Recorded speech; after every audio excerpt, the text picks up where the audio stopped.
Hello. My apologies for the more than slight delay here as I come alive.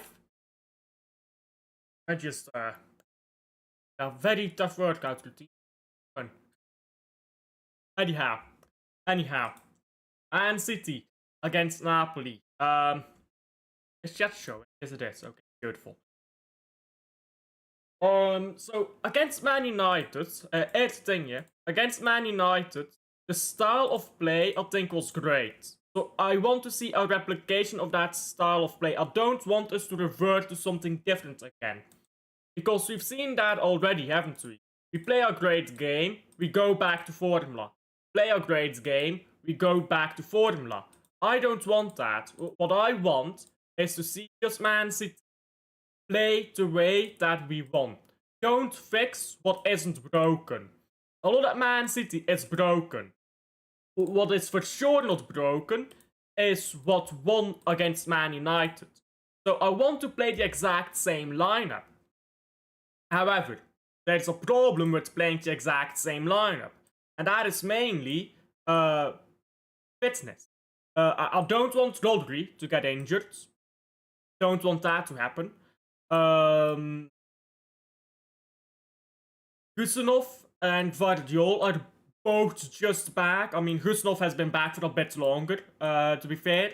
But I don't want these players to get injured now, because then we're fucked. Then we are fucked. So, anyhow, let's just start here with the starting 11 that played against Man United. Let me pull this up. There you go. So, this is more or less the team that played against Man United. In fact, it's the exact same starting 11. I can't remember the bench off the top of my head, and I can't be bothered to look it up either. But this is the team that started, and that's the most important part. I don't think you can just copy-paste that team onto this game against Napoli. And I'll have a few reasons why. Vardiol, fitness questions. Rodri, fitness questions. Foden, fitness questions. Silva, performance questions. And even Tijani, if we're being very brutally honest here, performance question. So, that's the entire midfield, where we've got to put some question marks in. That's one of our front three. And that's a part of our back four. My apologies. So, how do we manage that? That's what I want to talk about over here. So, I'm gonna be honest, because when I talk about Napoli, yeah, I'll see a lot of people don't seem to respect Napoli, Serie A winner, who just signed Kevin De Bruyne. A lot of people don't put the respect that Napoli deserves on Napoli. I swear down, it's very weird. Man City fans have the superiority complex towards any team that's not in the Premier League or that's not Real Madrid. I'll just say, yeah, Napoli is a very good team. Go along, it does not matter who you put up against Noah Lang. Whoever it is, Kuznov, you'll get cooked. Nunez, you'll get cooked. Stones, you'll get cooked. Whoever you put up against Noah Lang, they'll get cooked. So, when we're talking here about this Napoli side, we're talking about a side that has players that can destroy you. I'm not even talking about De Bruyne yet. McTominay is brilliant for Napoli. They've got a brilliant manager. They've got an impeccable defense. You need to get through that. You need to get through that defense. Don't pick up any more injuries. Build a winning momentum. Don't concede goals, by the way, which is very easy to do against this team. And be ready for the game against Arsenal. Doing all of that at the same time, it's not easy. So, we don't just pull out exact same starting 11 here. I would drop Vardiol. I would. The problem is here, then you revert to this. This is why I would have loved, and I mean loved, to have Yumaba. Let's say we had Yumaba. Okay, you go to this. This is just theoretical, yeah? You drop Vardiol, you just go to this.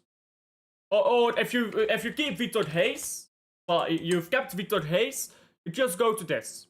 That way, Vardiol can rest, be ready for Arsenal, can always come off the bench if we need it. And you can keep this back four. Why do I keep saying 3? I'm not sure. Now, I think Gonzalez has to start, mainly because of fitness again. I don't want Foden to be out for the game against Arsenal. I don't think Rodri should be starting 3 high-intensity games in a row. And I would prioritize the Arsenal game over the Napoli game. So, Rodri, I want him to start against Arsenal, not Napoli. Reinders, I've got questions about his performances. So, what do we do here? Doku, I think you can start Doku. You know what? Just start Doku. He doesn't get injured a lot. He's got very good fitness. Just start Doku. No questions there. So then where do we go? I guess Rangers. Wow. Rangers Silva is where we are going. And then we have a bench. An incredible bench, by the way. 9 players allowed.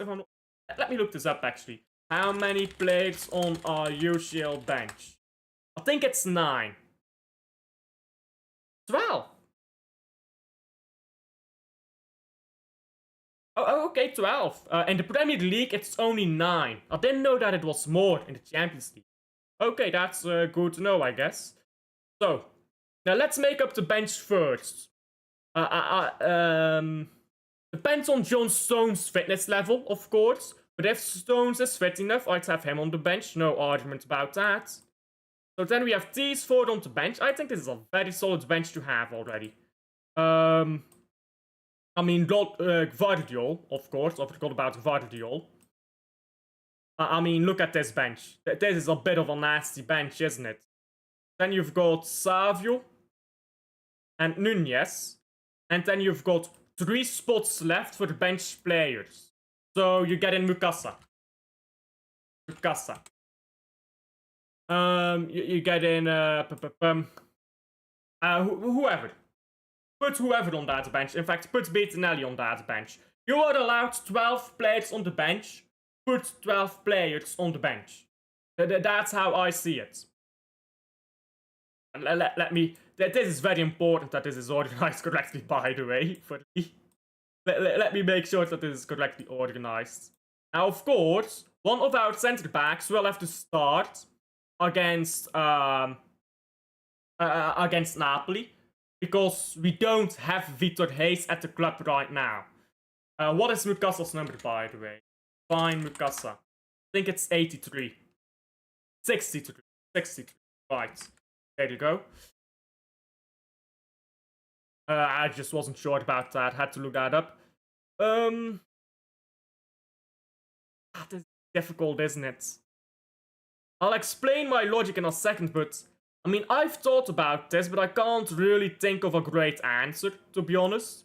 And then we still have 2 spots open for that bench. And again, if you've got a spot open, use it. So, I mean, Donnarumma needs no explaining for me. I don't think you need to explain Donnarumma. At this back 4, as I touched upon earlier, that's mainly rotation. We can't play all the same players every game, because they'll get injured. Gvardiol is just back. Rodri is not ready, from what I've seen. Not running that much yet. Running a little bit, but he's not running the way he used to. He's not ready to play 3 very intense games in a row. Man United was an intense game. Napoli will be very intense. And by the way, on a Thursday. And then immediately after that, on a Sunday, we play Arsenal, which is another intense game. I don't think that that this team is ready to play all these intense games right after each other, or just, at least not Rodri specifically. And same goes for Guardiola. So that's why I go with this back four. But this back four is weak. Really, really bad. I mean, this is a terrible back four, to be honest.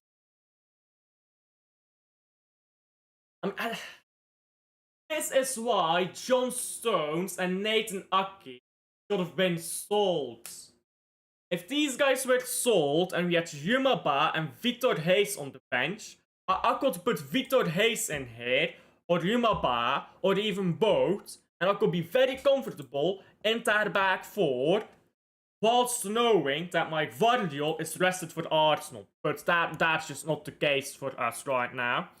And it's really the club's fault, to be honest. And people say, oh, you don't need to keep talking about it. Yes, I do.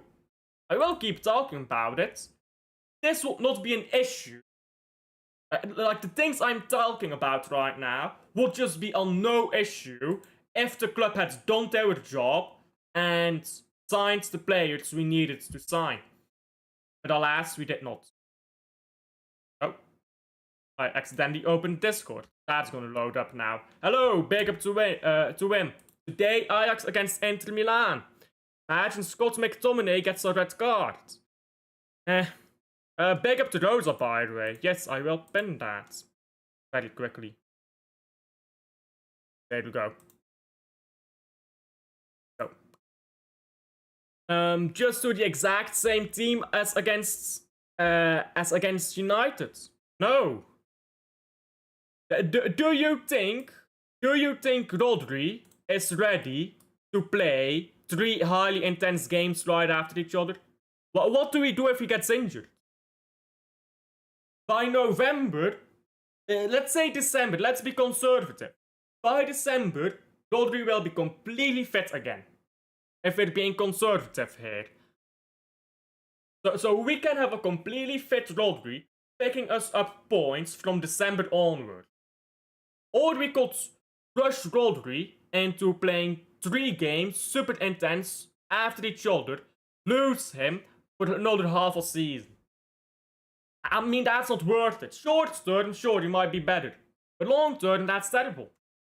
I'd rather have Rodri fit for Arsenal. I'd rather have Rodri ready to play a full 90 against Arsenal.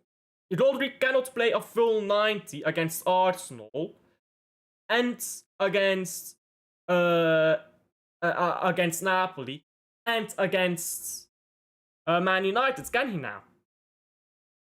Like, at least not from what I've seen. Rodri can't do that. Because when you look at Rodri, how he plays right now, he doesn't run a lot. He runs sometimes, especially at the start of the games, but he does not run a lot. You get what I'm saying? He doesn't run a lot. So, and the longer the game goes on, the less he runs. Like, pay attention, yeah? The longer the game goes on, the less Rodri runs. And now you might say, oh, of course you run less. As the game goes on, you get tired. But not as much as Rodri stops with running. Rodri just completely stops after like 30 minutes. And then in the second half, after 10 minutes, he's completely stopping again. He's not ready. He's not ready, in my opinion. Now, the doctors may think something different. Maybe it's instructions from Pep to not run as much. Maybe Pep is telling this guy, hey, don't run, we've got Tijani, he can run for you. But that seems highly unlikely. If you do start Rodri, for me, you've got to surround him with other defensive midfield. If you start Rodri, you've got to do this. 2 players who can pick up that work rate. And maybe even throw Silva in there on the wing. Then you've got these 3 players who can pick up that work rate. You've got Husnov in back who can pick up that work rate. You've got O'Reilly who's going to go in midfield and pick up that work rate. That's what you need to do for me if you're going to start Rodri. Which I don't mind per se, but I don't think that's the best option either. Because now you're pretty much playing. Not pretty much, now you're actually just playing with 3 DMs. I would then rather have something like this, or even Silva here in the 8 as a double pivot, with Gonzalez being the strong one, and something like this. Because against Napoli as well, yeah, Napoli sits in a deep block, and people always think that when you play against a deep block, you need to press up high. That's not true. You don't always have to press up high when you play against a deep block. When you play against a deep block, you can just circumnavigate the deep block altogether. You can just play a ball in deep, completely go around the deep block, just put one over the top, and score that way. Often that's very much so better. Doku deserves to play. I agree. He's here. He's on the pitch. I think Doku does deserve to play. Listen. Doku has not been good by any metric for Man City. But he did put in a performance against Man United. We've got no one else to play there at the moment. Arguably Savio, but Savio hasn't been good. So like Savio particularly deserves to play. So I agree. He does deserve to play Doku. But that doesn't mean he's been great. That doesn't necessarily mean he's been great. It just means he's the best we've got available right now. And in one good game, it's not enough for me to convince that Doku suddenly some godly child. Doku has not completely convinced me that he's world class because he played one good game. He played a good game against Bournemouth, and that was about it. That was about it, really. So I agree, though. I agree. Doku does deserve to play. Rodri should start this game because otherwise we are smoked. Rodri came back, we started cooking again. Well, that's not true. That is just not true. Rodri came back, I believe against Bournemouth, he came back. Before that, we were already winning games. I mean, let's go through this. Let's go through the fixture share of last season. And I believe Rodri came back against Bournemouth. Let's see. Oh yeah, by the way, it does look like Kovacic will not be ready for this game. Which is a shame. I think if Kovacic was ready for this game, he could have been a player you could have used there to rest some of the rest Kovacic. You could have done Kovacic, Nico Gonzalez, and whoever else in the 10. Foden, Tijani, whoever. Again, depending on fitness. But yeah, I'm looking up right now, yeah, the fixtures by date, and whenever Rodri came back. Oh, last season. Sorry, this is this season. There we go. So, Rodri came back against Bournemouth. The games before Bournemouth, we were already winning. In fact, we had a 1, 2, 3, 4, 5, 6, 7, 8 game winning streak. Or sorry, 8 games without a loss, should I say. We had 8 games without a loss before Rodri came back. Rodri came back, we won Bournemouth. Then, by the way, he played 7 minutes in that game. Then he was on the bench on the last day of the season. We beat Fulham. So Rodri literally made no impact on that last 10 games of the season, really. And of those games, you had again 1, 2, 3, 4, 5, 6, 7, 8, 9, 10 games without a loss. We closed the season 10 games without a loss. We had 1 loss to Forest, who was very good last season. And that was away. We beat Spurs before that. Before that, we lost to Liverpool, who won the league title. And before that, we beat Newcastle 4-0. That was the 4-0 Newcastle game. So if we go to our 1, 2, 3, 4, 5, 6, 7, 8, 9, 10, 11, 12, 13, 14 games. 14 last games of the last season where Rodri made no impact at all. Our form had already picked up again. Our form was already positive again at that point. Then you go on to the onto this season. Rodri did not play against Wolves, unless I'm mistaken. He didn't play against Wolves, right? Maybe off the bench. I can't remember actually. And he did not play against Wolves. We won 4-0. He came back against Tottenham. We lost 2-0. Then he played against Brighton. We lost 2-1. And then we lost 3-0 to Man United. Sorry, 1-3-0 to against Man United. After he played 76 minutes, by the way. So, no, that's not true. We did not start winning again because Rodri came back. We started winning again before Rodri came back. Rodri got injured again. We still won a game. Rodri came back again. He lost 2 games and then we won again. Rodri is a great player. I'm not saying Rodri is bad. That's ridiculous. But Rodri is not why we started winning games. Because the problems at this club are so much bigger than Rodri. The problems at this club are so much more than just we are bad without Rodri. They really, really are. This club is fucked at points. It really is. Defensively, we're timid. Creation-wise, we're scarce. So yeah, a good DM has been lacking. That's not been our only or even biggest problem. 1 second.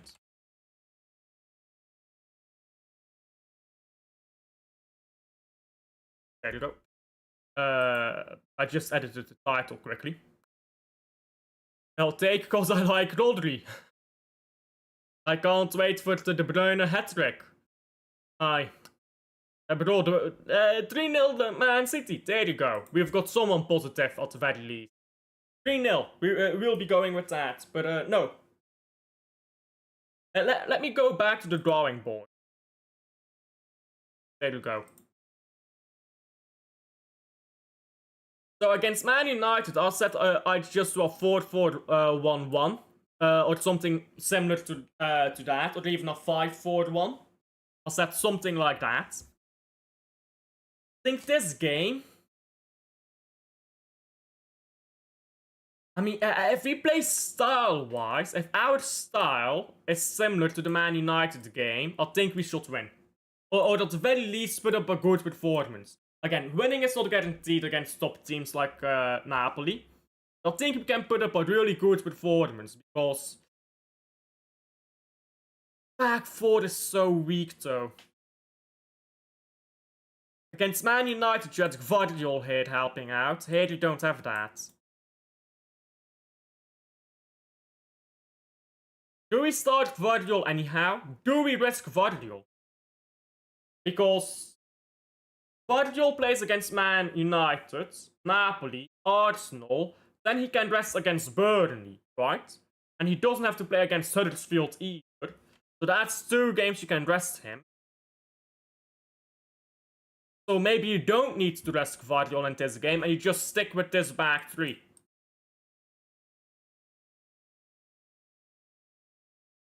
I mean, this could work, I suppose. You invert Rico, you do whatever the fuck Pep does with Rico Lewis. You push up Tijani, so he can actually do what he's good at.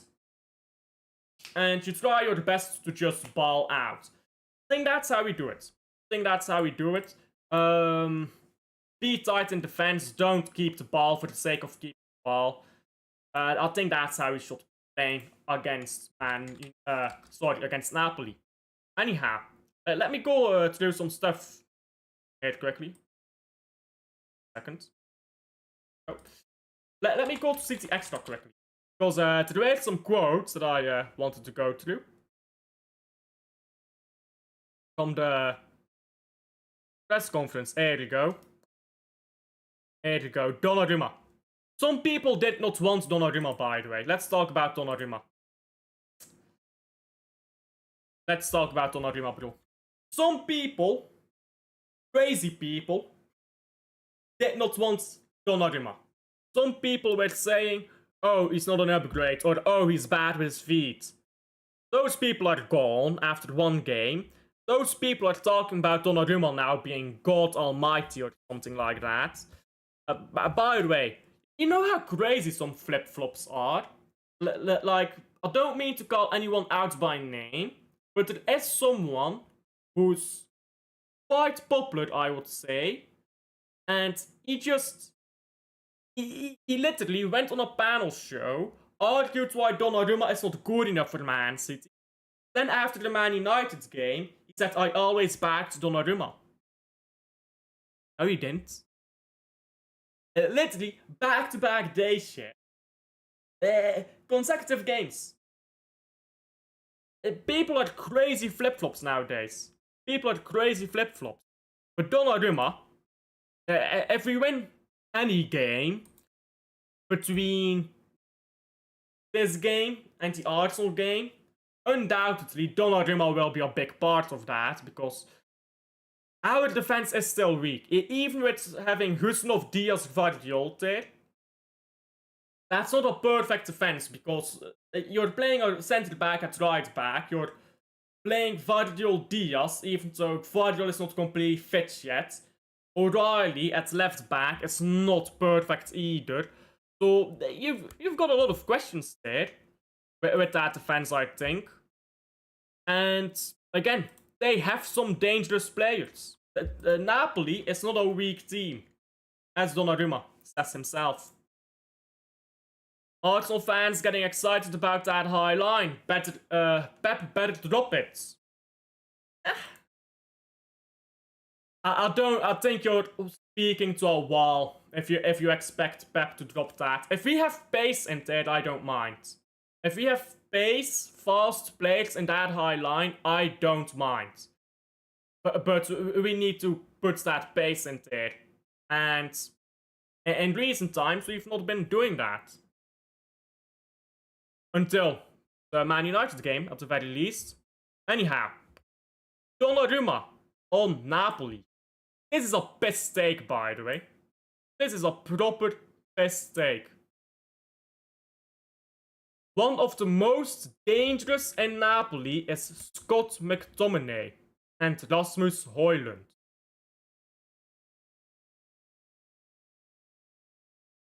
Guys,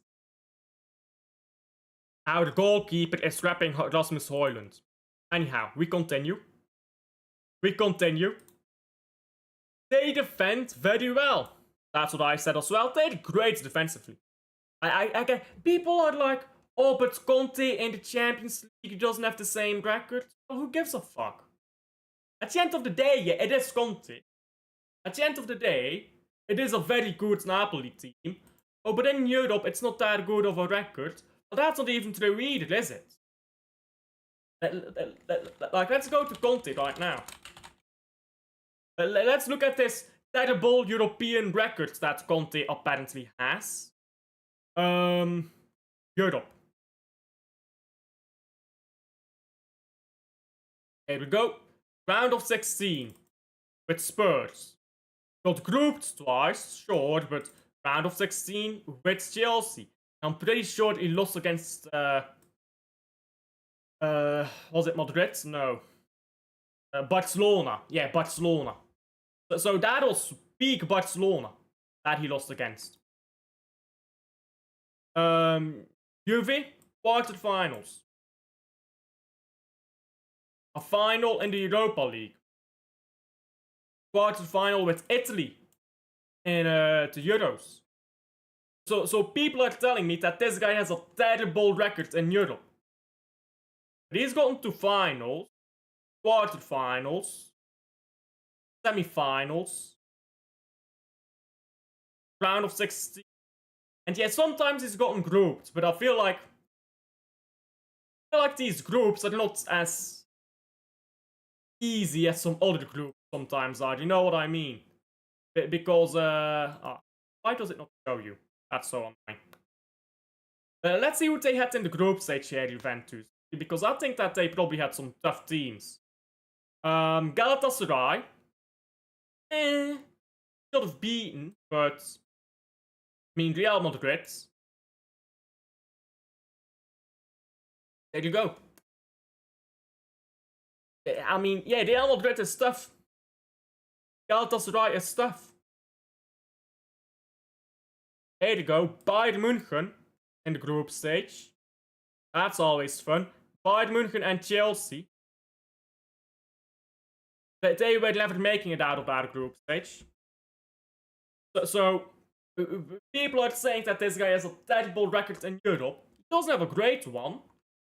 But almost every time he's gone out of Europe, it's been at the hands of a great team. The one time he... I think weakest performance he had in Europe is the season where he was in a group with Real Madrid and Galatasaray. We probably should have gotten ahead of both. Still, that's not easy teams. These aren't some weak-ass teams that everyone can just spam. Real Madrid is very strong. Galatasaray was at the time pretty decent. So why does everyone act like he's got this woeful European record when he just doesn't? I don't care if we don't... What? Why is my YouTube crashing? One moment, my YouTube is acting up.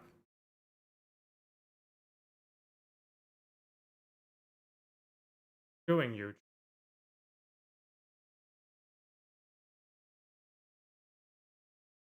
Anyhow, YouTube decided it didn't want to work anymore. I don't care if we draw or lose to KDB, but we better beat Arsenal. Or Pep should be sacked and get us a manager who can. I mean, I do care. We need to get a run going. We need to get a run of form going. If we draw against Napoli, that's fine. If we beat Napoli, that's brilliant. But if we lose now, we have just won a game. We have beaten Man United convincingly. If we now lose, negative vibes all over again. If we go and then lose to Arsenal, negative vibes continue. Nobody respects Man United at the moment.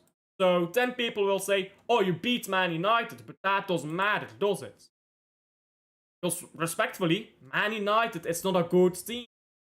Man United is we should beat Man United the way they are right now. So and I disagree. I disagree with that. I think that we should be trying to... I think we should be trying to build a run. Because otherwise the team morale is never going to improve. The mentality is never going to improve. And we're just going to run in circles all the time. Like, then what are we doing?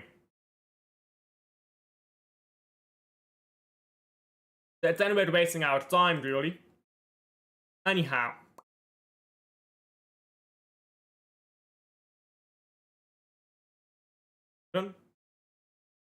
There you go. Let's do a predicted 11 here, then.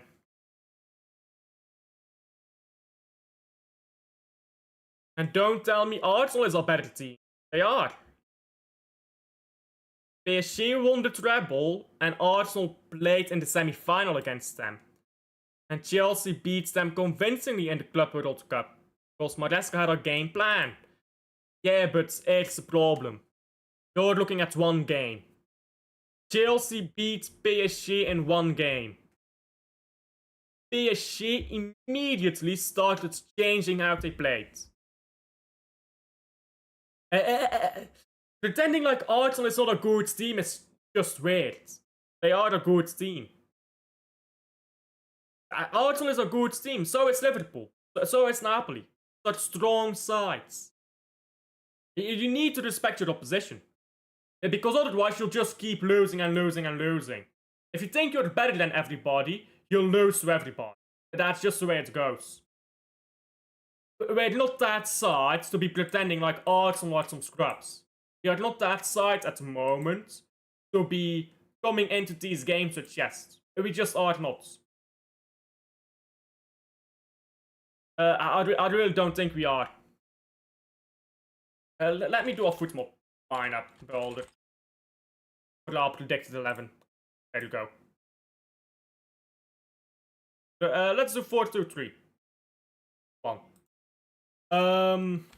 Man City predict 11. Go. I think Donnarumma. I mean that's Donnarumma has to start. I think. O'Reilly is going to start mainly because Ait-Nouri is not ready yet. I do wonder though. Does it say when Ait-Nouri comes back? 2109.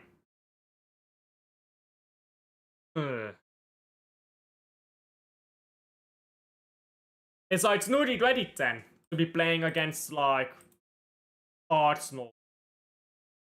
I mean, maybe he'll be on the bench, I suppose. Let's open this up again. I think Diaz will play. And Gustinov probably will play as right back, but centre back is my issue.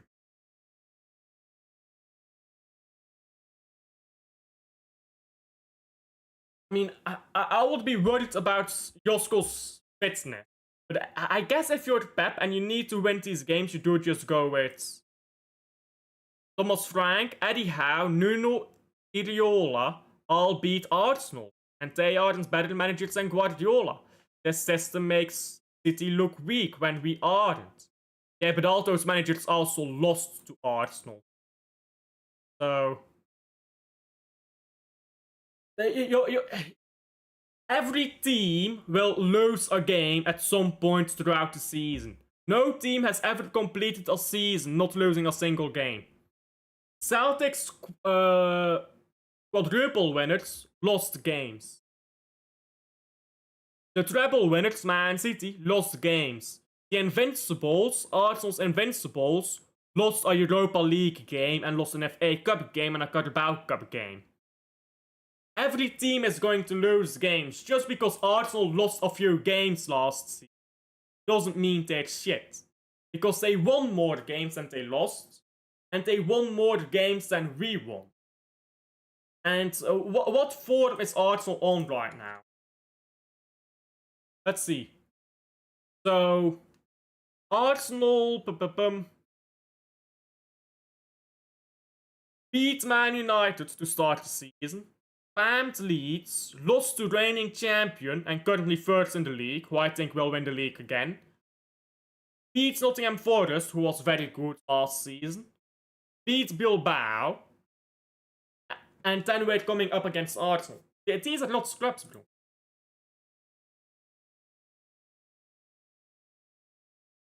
Arsenal is a must-win game, just like United.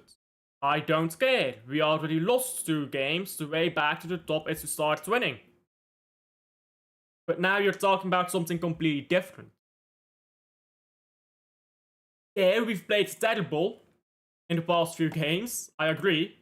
We've been shit against Tottenham and against Brighton. But that doesn't mean Arsenal is bad. I agree, we need to build a winning run.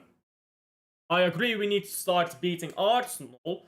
I don't care as much about Napoli, but I'd still rather win. But none of that makes Arsenal bad.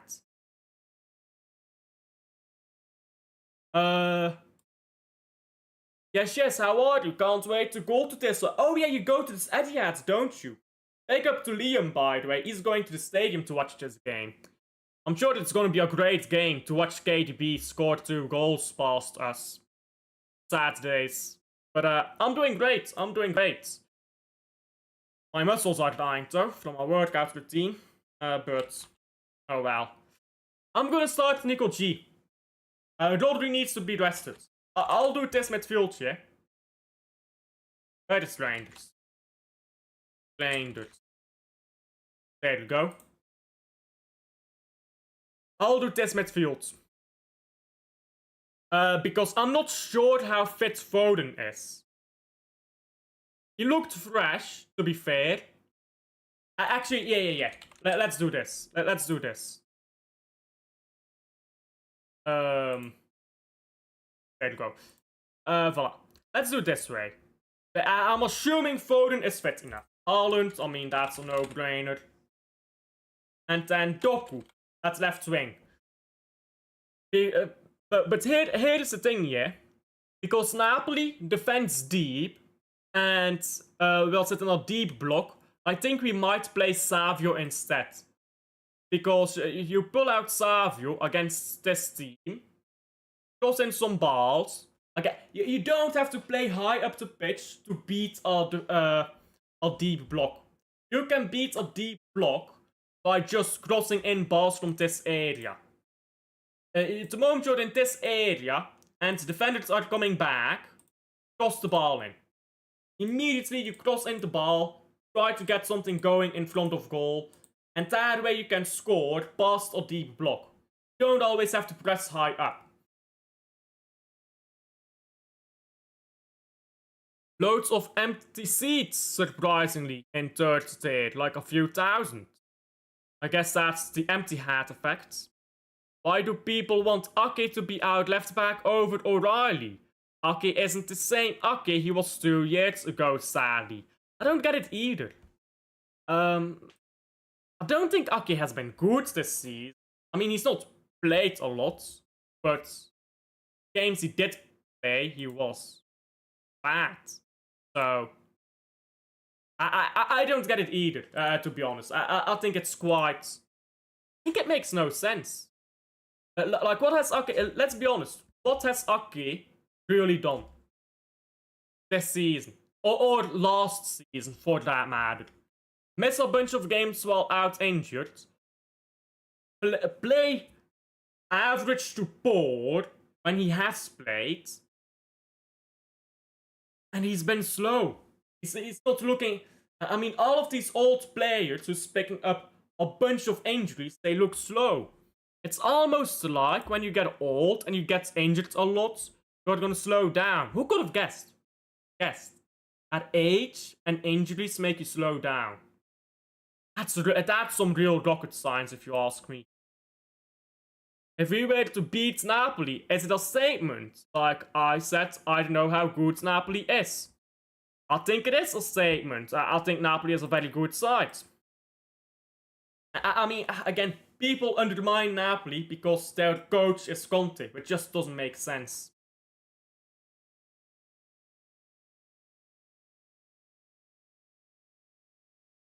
All I'm saying is the way to beat Arsenal is to drop the high line. That's deeper, and let the attackers do their job. The high line will destroy our momentum. Sure. But Pep won't do that. I agree. I think our high line has been ridiculous. I think when you have pace, it can work. I think the way we've been doing it is ridiculous. But Pep will not drop the high line. He just won't. So... and that's a Pep thing, I guess. I'll start Gvardiol. You know what? Everything I just said about Gvardiol not being fit enough, I'll do it anyhow. Because we really need him. So we've got almost the same team here that played against... Man United. I think with this team, you can beat... pretty much anyone, but I think with this team, you can go beat Napoli. Just don't go up the pitch too far. Don't give Noah Long space to roam. Because I'll tell you right now, if Noah Long gets to get one-on-one with Husanov, he'll cook. He will cook anyone he's one-on-one against. You put Husanov there, you put Gvardiol there, you put whoever there, Noah Long will cook anyone in a one-on-one. So don't give that guy space. And don't play too much of a high line against Napoli either. Can create from deep. Which is why even I'd drop Silva.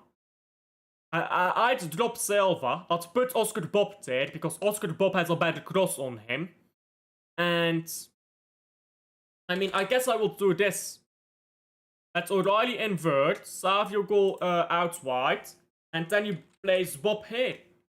There you go. I think that works as well. You've got two crossers here. You can cross the ball.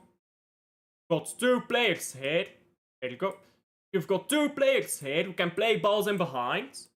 3. You've got a good midfield. You've got pace in behind. And now you got, as Steele says, you come back a bit, but the problem is, will Pep do that? Most likely not. Haaland can become the quickest player to reach 50 goals in the Champions League tomorrow. Right now on 49. In 49 games, the second fastest player is Ruud van Nistelrooy on 62 games. That is a crazy fucking record. Fastest to reach 50 goals. You're wrong. You're actually wrong. It's Cristiano Ronaldo with 54 games. Oh no, that's Real Madrid specifically.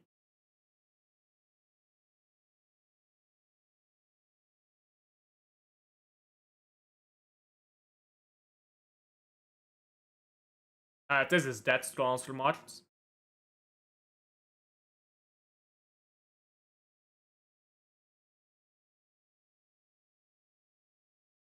Okay, yeah, here, this is the official UEFA website. This is gonna be true. Because, you know, UEFA never lies. Haaland has scored 49 goals in 48 Champions League games, becoming the fastest player to score 30 goals, passing the previous best of Ruud van Nistelrooy, who reached that tally in 34 games, and 40. What? That doesn't make sense. Becoming the fastest player to 30 goals, surpassing that from Nistelrooy. That is a very awkward phrasing, isn't it? Haaland did 30 and 34 games, and Nistelrooy did 30 and 40 games. That's just poor phrasing.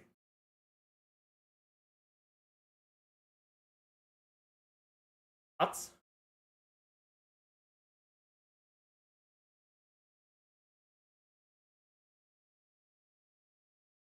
The fuck is... Who wrote this text, bro? Who the fuck wrote this text? Let me read out this text here and tell me if this makes sense. Haaland has scored 49 goals in 48 Champions League games, becoming the fastest player to 30 goals, surpassing the previous best of Ruud van Nistelrooy, who reached that tally in 34 games, and 40 in 35 games. 10 less than the Dutchman.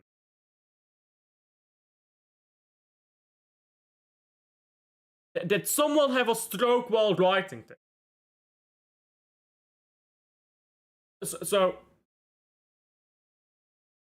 Ruud van Nistelrooy reached 30 goals in 34 games, and Haaland reached 40 goals in 35 games, which is 10 less than what Nistelrooy. Whoever wrote this does not know English, bro.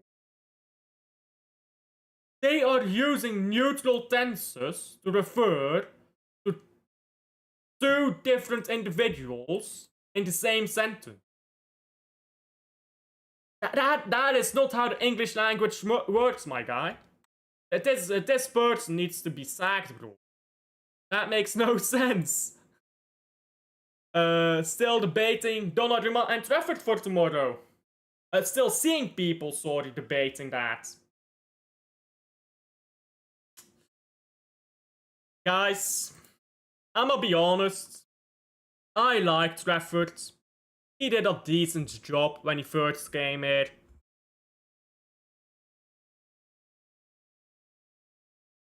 But I'm sorry, Trafford is cooked. He's cooked. Donnarumma came in, dropped his balls on the table against Man United and said, I am that guy. And guess what? He's that guy, mate. Donnarumma is that guy. Donnarumma will fuck everyone up. Donnarumma will change this football club. Donnarumma will improve us. Donnarumma will set us to new levels that we can't reach without goalkeeper of Trafford's quality. Not because Trafford is bad, but because Donnarumma is great. I don't mind. Listen, as long as we don't lose the next 2 games, I don't mind. Don't lose. And if you do lose, which I don't like, but if you do lose, don't lose 5-1. And you remember the 5-1. Don't get a repeat of that. Go win. Go win.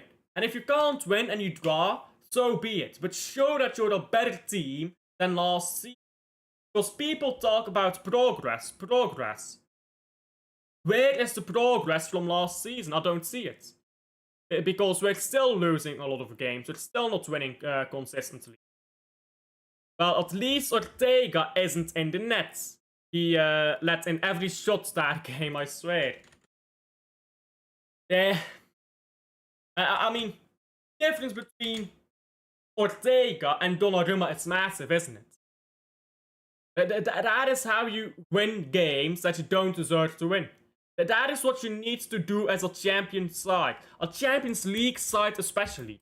Winning games you've got no right to win. When you're the worst side, but you've got the striker who scores the goal and the goalkeeper who prevents the goal. Those 2 things are the biggest determining factors in who will win the Champions League. I swear down. I swear down. That determines the Champions League. Because people say you don't need to be the best team to win the Champions League. I agree. You need to be the most... what's the word? You need to be the most durable team. You need to be the toughest team. With a good goalkeeper and a resilient striker. I guess that's the word. You need to be the most resilient team. But with a good goalkeeper, a world-class goalkeeper, and a world-class striker, you've got resilience.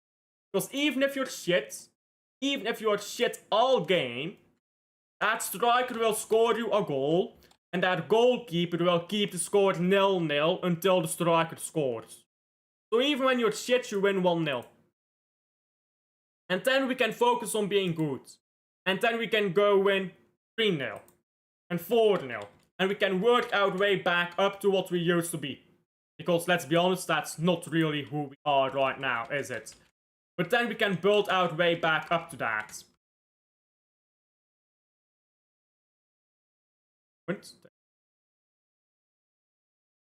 Imagine if 24-25 Ederson or Ortega was in the net for the PSG against Arsenal.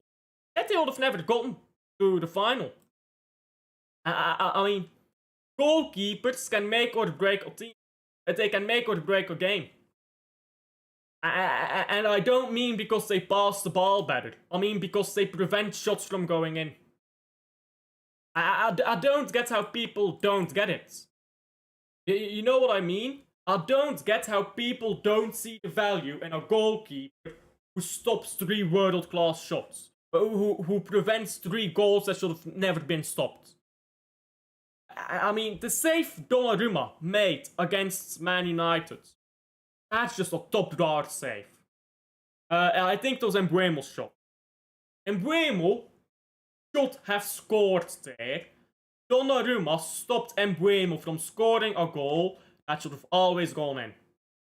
He stopped Mbeumo from scoring a goal that always should have touched the net. So, that is the quality of a goalkeeper like Donnarumma. That is the quality of a world-class footballer. That is the quality of a striker like Haaland, who when you're shit, goes and scores at the Emirates. Because that was 1-1. Don't forget, until the 60th minute or something like that, that game was 1-1. We were getting peppered, we were getting ruined. Haaland got the ball, 1-1. With Donnarumma, that stays 1-1. If Donnarumma was in the net against Arsenal, no matter how shit we play, that stays 1-1. So this goalkeeper can bail us out in a ton of games. If you don't get that, I don't get it. I'm not saying every game is gonna be the greatest goalkeeper ever, but if you think Trafford should start ahead of him, no. Big up to Zorro. Big up. How are you? Anyhow. What is your take, by the way, Liam, on this? Because I'm struggling with Gvardiol. I want to rest Gvardiol. But who do we rest Gvardiol with? Because there's no one to rest Gvardiol with. That's why I don't rate Ederson. That's why I don't rate Ederson. But I agree. Ederson's best, highest rated season is the treble season. That was the only season where he was consistently making world-class saves. The only season he consistently did that. I'd play Nunez, Husnov, Diaz, O'Reilly. We really need to be careful with Josko. Don't want to play Nunez though. I mean, Nunez is gonna get destroyed by Noah Long. Noah Long is getting a hat-trick if Nunez plays.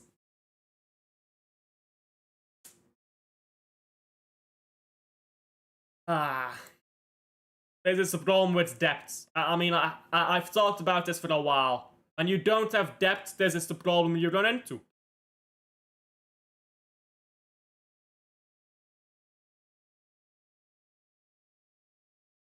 I don't want to play Nunez, trust me, but what's the other options? Yeah, I agree. This is why we need the likes of, this is why we need our good players to come back, basically. This is why we need those top-level players to start being fit, but even then, when we talk about defenders, we don't have top defenders injured, do we? It's Nuri, and that's it.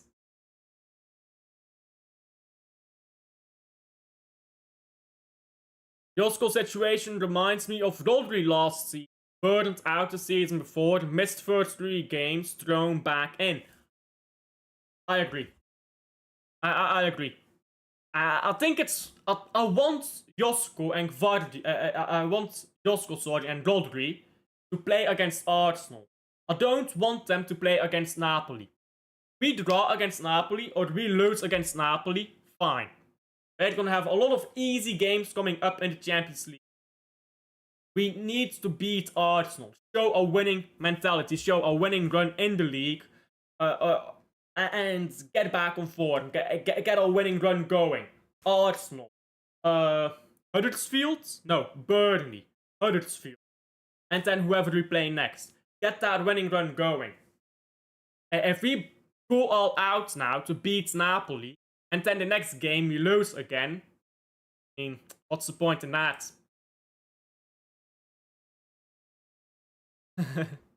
Oh yeah, we did play Inter Milan, didn't we? We did play Inter Milan. Arsenal, Huddersfield, Burnley, Monaco, Brentford. I mean, Brentford is beatable, I think. They've got a very good striker, but I think they've lost some quality as well. If KDB drops a worldly performance, I'll put David Silva at of him in the rankings. Dropping De Bruyne down the rankings because he drops a world-class performance on us. Fair enough. Italian team midweek and Arsenal on the weekend too. Wait, what?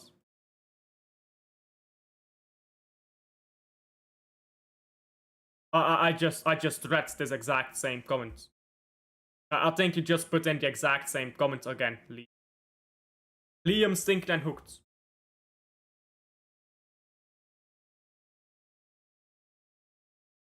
But yeah, let me see right now.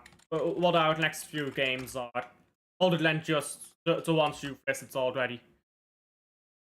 So, Napoli, Arsenal, of course. Then it's Huddersfield. Then it's Burnley at home. Monaco away. Brentford away. Everton at home. Villarreal away. Aston Villa away. Then Bournemouth at home. I mean, these are not easy fixtures, aren't they?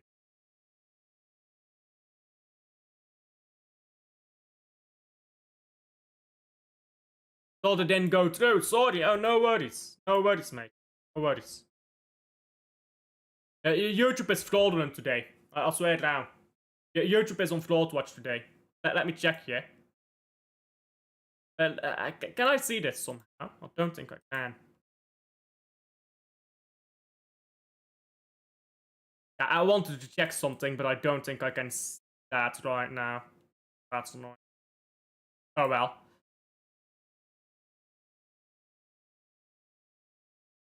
I mean, this game is tough for me. Because you know what the thing is here with this game? We went and beat... we went and beat... Man United, finally. We won a game. We won a good game, it was a good result. And now I'm like worried, we need to keep that form up. But we probably won't if we're being very honest with ourselves. So that's the problem I have. Just today, been on fraud watch last few weeks. Not just what happened with notifications like that too. On YouTube. Yeah, bro. YouTube is literally not sending out any notifications right now. It's very annoying. Very annoying. The YouTube videos are also not processing the way they should be. Because you used to have videos which process in like let's say you do a video, yeah? Or a stream. 1 hour. Normally that processes in 24 hours. Now it's taking like 3 days. Like, what is YouTube doing here? I think it will be a 2-2 or a 2-1 win. I'm not sure about that.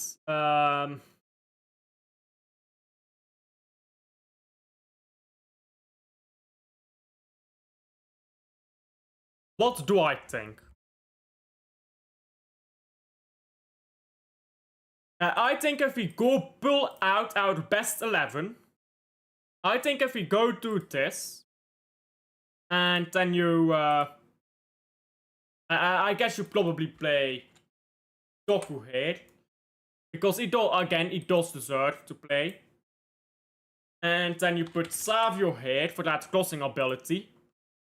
I think if you do this, then you've got something.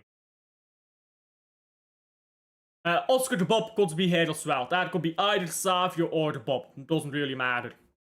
But then I'm worried about the Arsenal game. You do this, I think we could be winning against Napoli. And then my question is, what do we do against Arsenal? Is Gvardiol gonna be ready? Is Foden gonna be ready?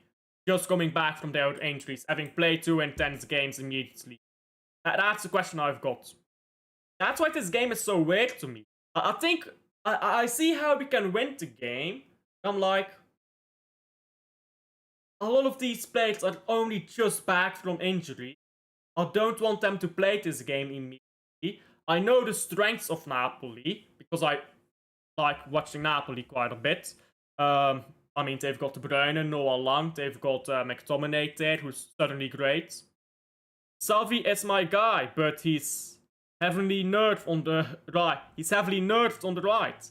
I think a more crude way to put it is he's just no good on the right. It's maybe a bit more crude. I guess you play Oscar the Bob then.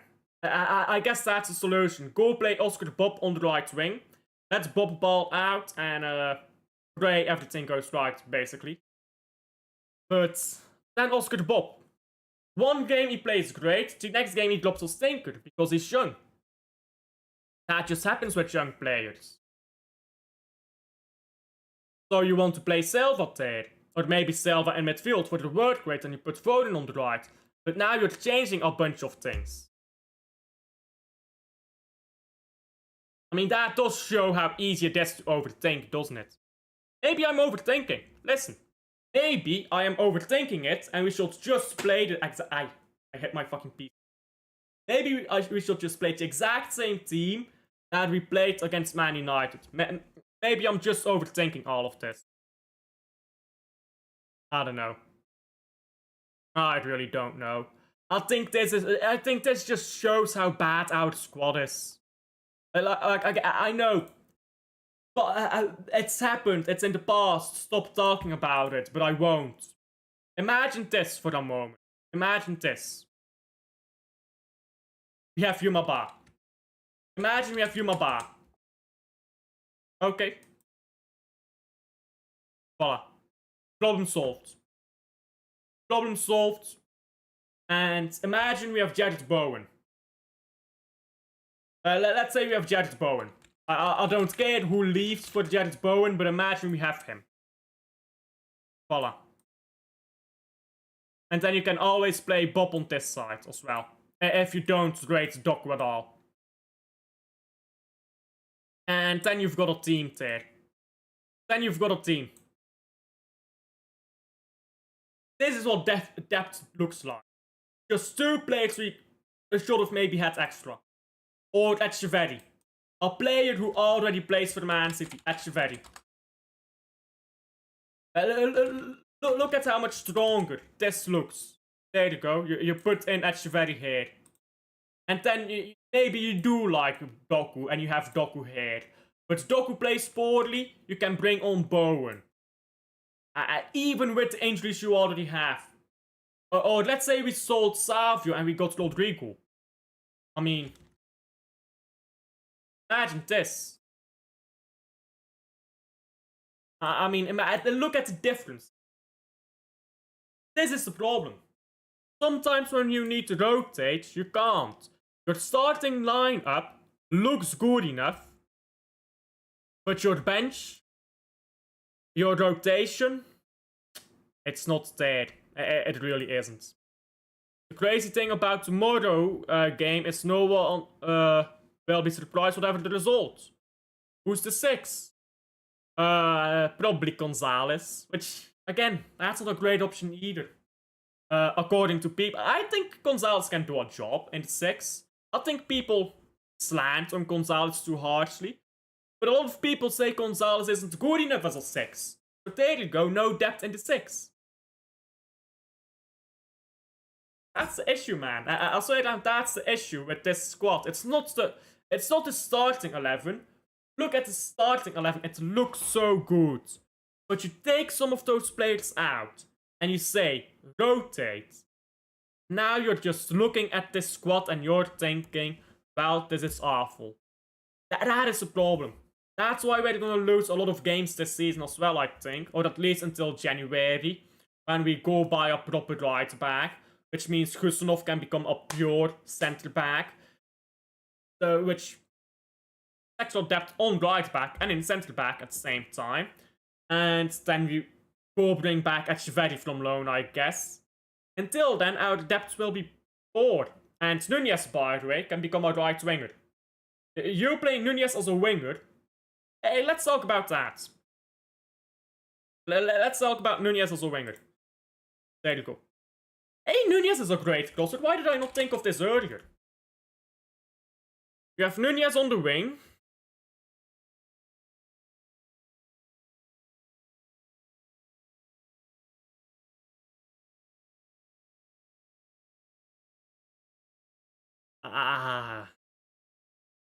But I mean, it's still, how do you rotate Vardiol? You don't. You still don't rotate Vardiol.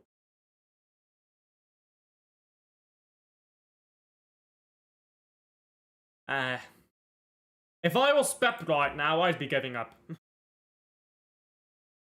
Or I'd pray that Vardiol is fit enough to play. How about 3-4-3? I mean, sure, but who plays centre back instead of Guardiola? That's what everything comes down to: who plays in centre back instead of Guardiola.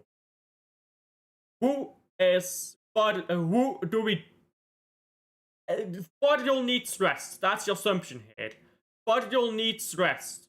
Who plays instead of Guardiola? No one. I don't want Aki to be playing here, and I don't want Stones to be playing here.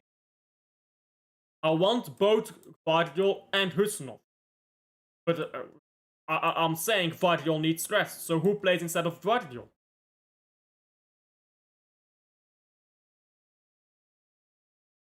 Again, I know I'm repeating myself, but just imagine we had Jumaba. There you go, problem solved.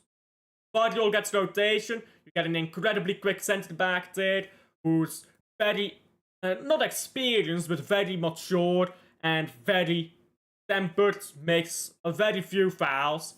However, we sent this guy out on loan, so that's not an option, so instead you have Guardiola over here. So no rest. That's the problem. It's crazy. It gets boring, to be honest. We've been talking about the exact same problems at Man City since... I mean, we've been talking about the same problems from last season onward. Anyhow, if I give a prediction, with my predicted 11, which is pretty much the same we did against Man United, but with two differences. Nunez plays on right wing instead of Silva, and Gonzalez plays in the 6 instead of Rodri. If we go do that, I think we win 2-1. And I hope to God Guardiola does not get injured in the process. That's my prediction. That is my prediction. And I'll just leave it there. It's a mess. It really is. It really is a mess. Nobody is live right now. Yeah, no one is live, so I'll just round up there. Wow, views are bad today. Like and subscribe if you haven't already. It does help out a ton. And I'll see you guys in the next one. Bye.